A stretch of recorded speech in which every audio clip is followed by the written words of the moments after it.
Write an equation that uses subtraction and the distributive property and that goes along with the following array. If we look at the whole array here, we can see that we have 1, 2, 3, 4, 5, 6 rows. And then we have 1, 2, 3, 4, 5, 6, 7, 8, 9, 10 columns or 10 items in each row. So if I were just finding the area of the whole array, I would just do 6 times 10.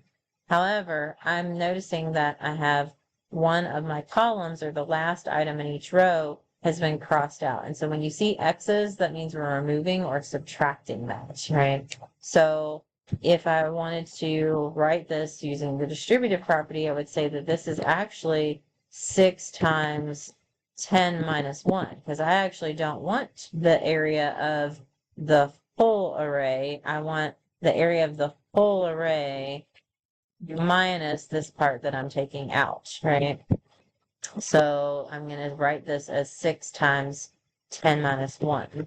And then if I were to use the distributive property, this would be 6 times 10 minus 6 times 1, or 6 times negative 1 would still make that a minus 6 times 1.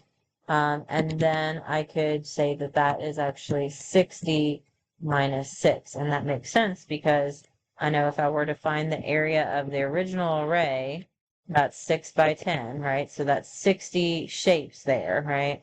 But then if I'm subtracting off this part, that part is 6 times 1, right? So that's 6 that I'm subtracting off. And so that would give me 54. And of course, I would get the same thing if I had just said, oh, 10 items in each row minus one of those would leave me with 9 of them, and then 6 times 9 would give me 54.